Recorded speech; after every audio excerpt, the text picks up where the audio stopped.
안녕하세요. 요즘 뉴스 보면 종교계 스캔들 정말 많이 보이죠? 그런데요, 이게 단순히 그 지도자 몇 명의 문제라고만 볼 수 있을까요?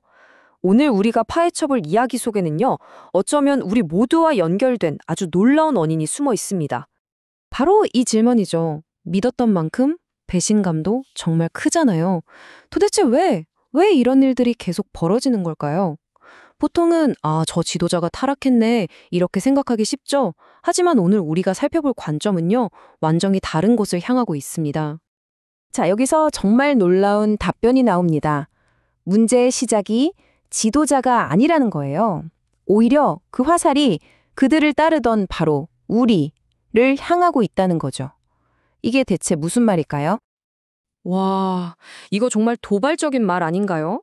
신도들이 그냥 피해자가 아니라 그런 환경을 만든 공범이다. 아니, 어떻게 이런 분석이 나올 수가 있죠? 자, 그 구조가 바로 이겁니다. 보세요. 신도들은 지도자한테 가서 복 좀 주세요, 우리 아들 잘 되게 해주세요 하면서 돈과 맹목적인 지지를 바치는 거죠. 이런 요구들이 계속 쌓이다 보면 어떻게 될까요? 지도자는 더 이상 평범한 사람이 아니에요. 신적인 존재, 절대적인 존재가 되어버리는 겁니다. 그러니까 결국 당신 없으면 우린 안 돼요 하는 분위기를 신도들이 직접 만든 셈이고, 바로 거기서부터 타락의 씨앗이 자라기 시작했다는 아주 날카로운 지적입니다. 근데 궁금한 게 있죠. 왜 하필 지금일까요? 수십 년 동안 멀쩡하게 존경받던 사람들이 왜 갑자기 약속이라도 한 것처럼 우르르 무너지는 걸까요? 그 답을 찾으려면요, 우리가 좀 더 큰 그림을 봐야 합니다. 바로 시대가 바뀌었다는 거죠. 그 핵심에 원력이라는 아주 독특한 개념이 등장합니다. 이게 뭐냐면요, 쉽게 말해서 어떤 특정 시대에 사회를 확 성장시켜야 할 때 하늘이 특별한 인물들한테 잠시 빌려주는 그런 신성한 파워 같은 거라고 보시면 돼요. 그리고 이 힘에도 레벨이 있었다는 거예요.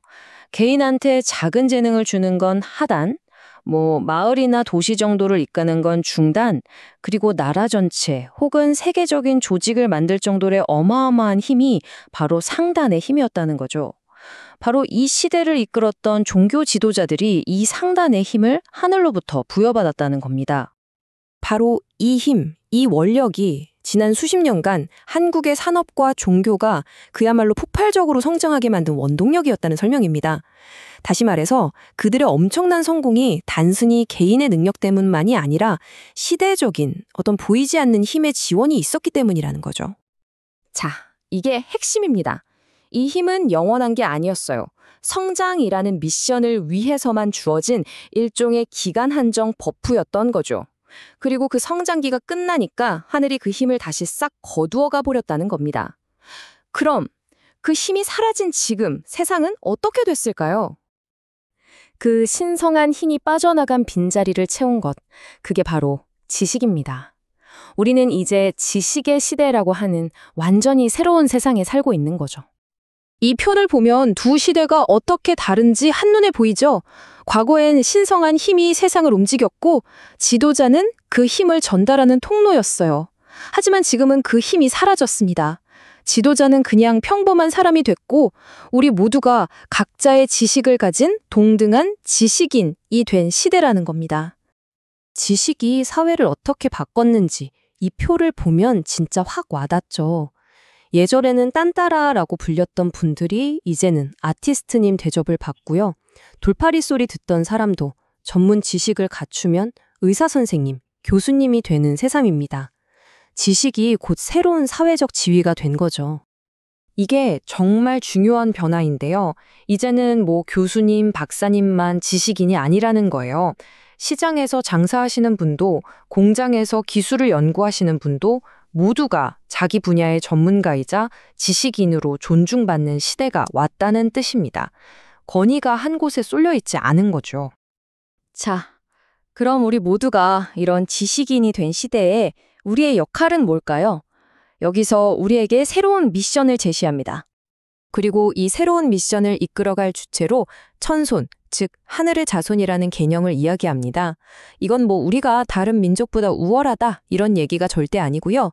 인류를 위해서 새로운 길을 찾아내고 제시해야 하는 어떤 사명을 가진 존재라는 뜻으로 이해하시면 됩니다. 그래서 우리의 새로운 미션은 이겁니다. 첫째, 더 이상 누구를 맹목적으로 따르지 말라는 것. 둘째, 서로를 존중하면서 함께 답을 찾아가라는 거죠. 종교든 과학이든 정치든 인류가 쌓아온 모든 지식을 다 같이 연구해서 뭐가 맞고 뭐가 틀렸는지 분석하고 우리 모두를 위한 더 나은 길, 더 조화로운 길을 찾아내자는 겁니다. 이제 우리는 추종자가 아니라 연구자가 되어야 한다는 거죠. 여기서 종교의 뜻이 완전히 새롭게 정의됩니다. 예전처럼 그냥 복을 빌고 매달리는 수직적인 신앙의 시대는 끝났다는 거예요. 이제는 인류 최고의 지혜, 즉 으뜸가는 가르침을 다 함께 수평적으로 연구하는 종교의 진짜 의미를 회복할 때라는 거죠. 그러니까 지금 우리가 겪는 이 위기는요, 종교가 끝장나서가 아니라 낡은 신앙의 시대에서 새로운 상호 연구의 시대로 넘어가는 과정에서 겪는 일종의 성장통이라는 겁니다. 그래서 마지막 질문은 바로 우리 자신에게 돌아옵니다. 그 대단했던 신성한 힘도 이제는 사라지고 우리 모두가 각자의 자리에서 연구자가 된 이 새로운 시대에 더 나은 세상을 만들기 위해서 나는 그리고 당신은 과연 어떤 역할을 해야 할까요?